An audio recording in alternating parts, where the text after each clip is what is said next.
Setahu saya justru Pak Jokowi bantu dia. Tahu saya selama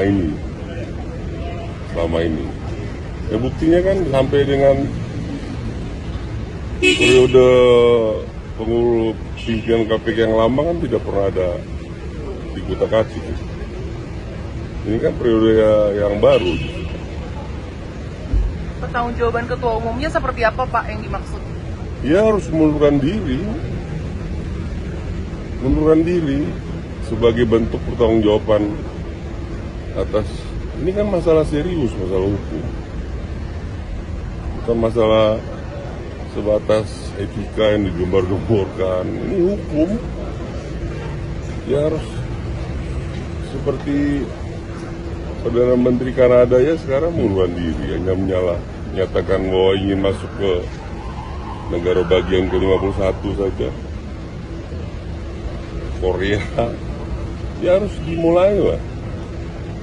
Ya nggak ada lah urusannya. Memang siapa? Hasto? Nggak ada. Malah udah bagus tidak langsung ditahan. Saya kira harus proven lah, harus ya once. Saya kan cukup lama juga di partai itu. Sedih lah prihatin. Ya. Satu sisi nyaci maki terus Pak Jokowi. Oh ini ya, memalukan partai itu. Karena partai kerjanya caci maki. Tapi kira ada persoalan hukum, nggak usah dicari-cari lagi pembelaannya. Ya artinya beliau secara politikal will udah mau lewat macet tuh. Justru memberikan perhatian lah. Tidak pernah ada yang seperti yang dituduhkan begitu. Saya sampaikan juga ke Mas Hasto itu, Mas, setahu saya Pak Jokowi itu yang ikut menjaga Anda loh. Oh enggak, ini ya silakan aja. Tapi ini nggak hanya sebatas seorang Hasto, saya kira. Ini harus tanggung jawabannya dari ketua umumnya dong. Ketua umumnya yang harus bertanggung jawab. Ya meletakkan jabatan kan itu satria juga. Dan akan terus dikenang oleh seluruh. Ini Simbolon beberapa waktu yang lalu yang meminta Megawati Soekarnoputri untuk mundur dari posisinya sebagai Ketua Umum PDIP. Ini kan telah memantik reaksi yang cukup luar biasa dari seluruh kader-kader PDIP dari berbagai penjuru tanah air. Sudah mulai muncul statement-statement mereka itu akan pasang badan, akan tempur sampai titik darah penghabisan, dan bahkan ada cap jempol darah sebagai penegasan bahwa mereka itu akan tegak lurus dan mendukung sepenuhnya kepada Megawati sebagai ketua umum partai sampai kapanpun. Pernyataan Effendi Simbolon itu bahkan semakin menebalkan dugaan-dugaan bagi internal PDIP bahwa ada pihak-pihak yang secara perlahan, yang secara sengaja untuk terus mengobok-obok PDIP dan mencoba untuk mengambil alih tampuk kekuasaan PDIP dari Megawati Soekarnoputri. Jadi wajar kalau kemudian anasir-anasir soal gangguan, upaya-upaya untuk mengobok-obok PDIP itu kan seakan-akan terkonfirmasi karena apapun, Effendi Simbolon itu kan sudah dianggap sebagai orang luar, outsider, dan sudah dianggap orang-orang yang selama ini sudah menjadi bagian dari sakit hati yang dinilai tidak terlampau signifikan untuk berkomentar tentang PDIP. Oleh karena itu, reaksi dari kawan-kawan PDIP, para pengurus, dan kemudian para simpatisannya ini kan menarik untuk disimak ya secara signifikan. Pertama misalnya soal cap jempol darah. Kita harus akui bahwa PDIP itu adalah partai yang saya kira sampai hari ini masih cukup memegang teguh ideologi mereka. Dan bahkan kalau kita lihat rata-rata secara umum, bagi kader-kader PDIP, bagi pengurus dan fungsionaris PDIP, Megawati itu bukanlah hanya sebatas ketua umum partai. Bukan hanya orang nomor satu yang menjadi veto player, menentukan dan merumuskan bagaimana langkah dan strategi politik PDIP selama ini, kurang lebih sekitar 52 tahun lamanya. Tapi lebih dari itu, Megawati itu dianggap sebagai seorang ibu bagi anak-anaknya yang saat ini menjadi kader-kader banteng. Jadi wajar kalau kemudian ketika ada isu, ada wacana soal kudeta menggantikan Megawati Soekarno Putri sebagai ketua umum, sudah mulai bermunculan statement-statement yang saya kira sebagai salah satu bentuk konfrontasi politik kepada siapapun yang mencoba untuk mengganggu Megawati dari kursi ketua umum partai. Bambang Pacul misalnya beberapa kali dalam kesempatan selalu terbuka. Hati-hati kalau bicara tentang Megawati Soekarno Putri. Hati-hati kalau kemudian bicara tentang menggeser posisi Megawati Soekarno Putri sebagai ketua umum partai. Kata Bambang Pacul, kalau Megawati diganggu, maka akan melawan seluruh kader-kader partai. Karena di PDIP itu, kalau istilahnya Bambang Pacul, banyak lone wolf, semacam serigala petarung yang kemudian akan siap tempur, melawan siapapun yang dinilai merongrong, dan mencoba untuk merusak kredibilitas partai, dan mencoba untuk mengganggu Megawati Soekarno Putri. Dan bahkan pada saat yang bersamaan kita saksikan cap jempol darah, yang kemudian dibubuhkan oleh kader-kader partai di tingkat ranting, di tingkat kecamatan, dan kemudian tingkat kabupaten dan provinsi sudah bermunculan di mana-mana, itu sebagai bentuk kesiapan perang terbuka. Jadi jika ada pihak yang mencoba untuk mengganggu PDIP, merongrong Megawati sebagai ketua umum partai, bagi mereka ini adalah pertaruhan politik hidup mati sebagai kader partai, karena sudah menganggap Megawati itu adalah segala-galanya. Megawati itu adalah sebagai sosok yang bagi mereka seorang ibu yang kemudian harus dijaga harkat, martabat, dan marwah politiknya dari gangguan manapun. Menurut saya ini menarik karena memang per hari ini kalau kita melihat kecenderungan secara umum, Megawati memang sebagai sosok yang tidak tergantikan, sebagai sosok yang kemudian cukup determinan soal bagaimana success story Partai Banteng ini kemudian terus menjadi partai politik yang established, kredibel, dan kekuatan politiknya cukup diperhitungkan sampai hari ini.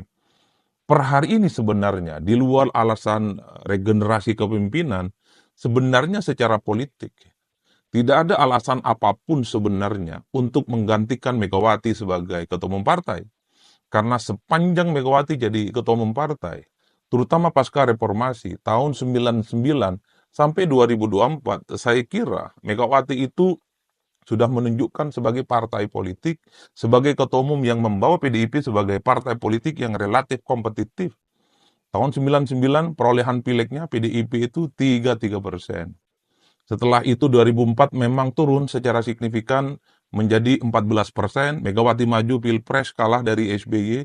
2009 Megawati kalah Pilpres, tapi suara pilegnya naik menjadi 16%. Tapi kita ingat 2014 PDIP rebounds. Tetap ketua umumnya adalah Megawati Soekarno Putri dengan membawa Jokowi sebagai presiden, pemenang Pilpres di Republik Indonesia.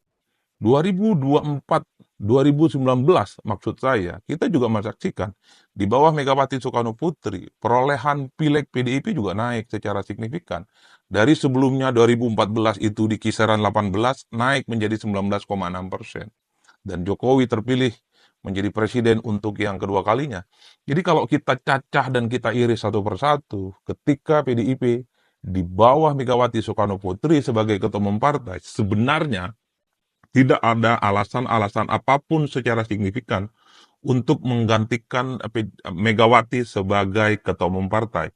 Itulah yang sepertinya membuat kader-kader PDIP, seperti yang disampaikan oleh Bambang Pacul dan elit-elit PDIP yang lain, bahwa Megawati itu bukan hanya sekedar ketua umum partai, tapi adalah seorang ibu yang memang harus diproteksi dan dilindungi marwah dan martabat politiknya dari gangguan-gangguan manapun.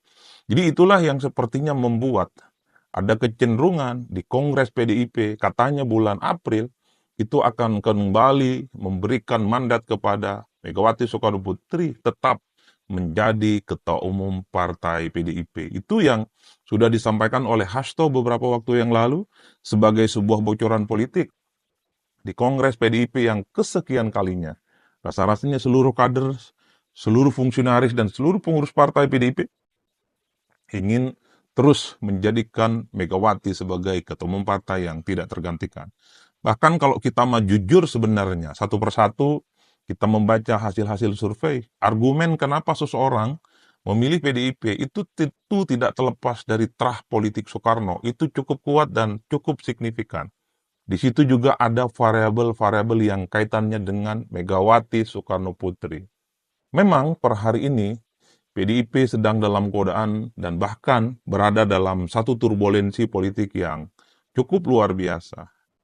Di pemilu 2024 kala Pilpres, Pileg menang tapi suaranya turun secara signifikan, dan pada saat yang bersamaan di tahun ini juga kita menyaksikan bagaimana kader-kader PDIP satu persatu kemudian dipanggil berurusan dengan KPK.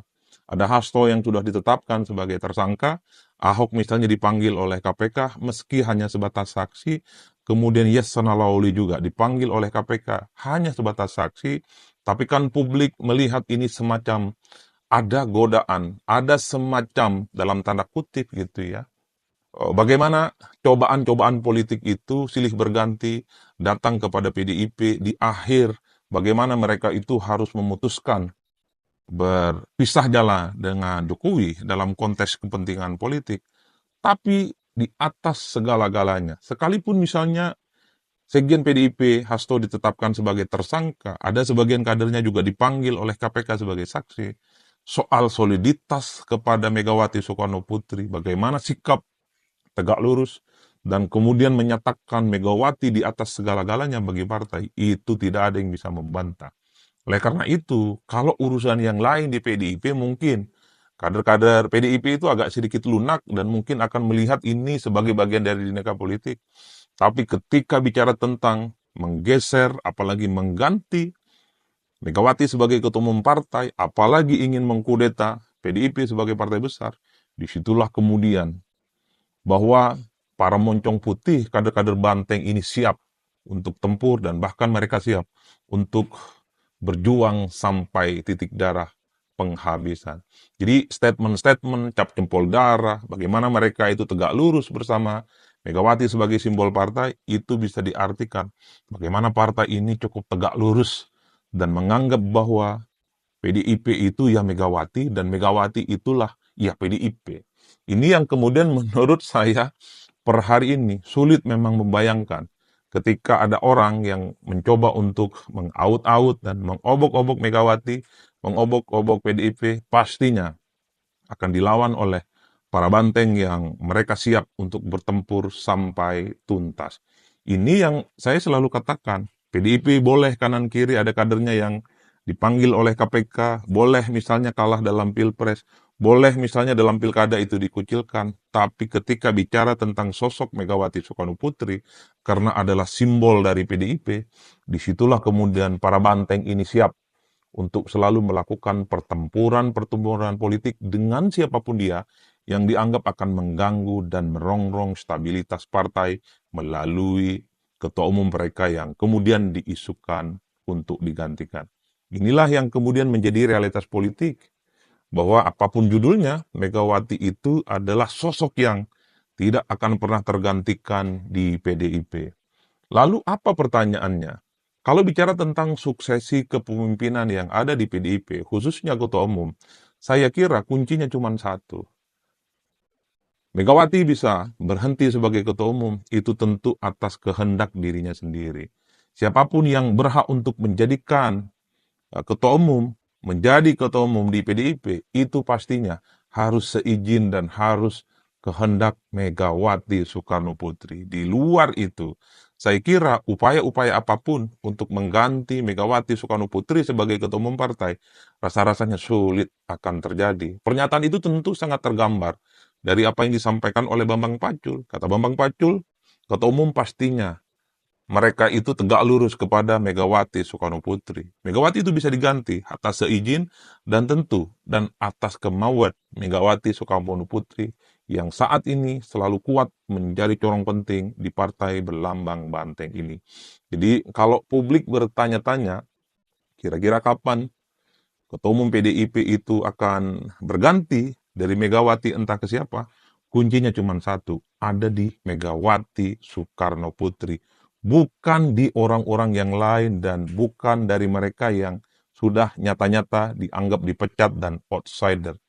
Jikapun ada upaya-upaya untuk mengambil alih PDIP, mengganti Megawati sebagai ketua umum partai dari pihak luar misalnya, tentu itu akan memancing konfrontasi, akan memancing perang politik antara kader-kader PDIP dengan siapapun mereka. Karena sepertinya inilah yang disebut dengan bahwa PDIP itu adalah partai politik yang berbasiskan ideologi, berbasiskan kader yang militan. Jadi kalau kehormatan partai mereka ganggu, kehormatan mereka aut-aut, maka disitulah kemudian akan terjadi perang yang saya kira menjadi signifikan akan dikumandangkan oleh para kader-kader Banteng itu.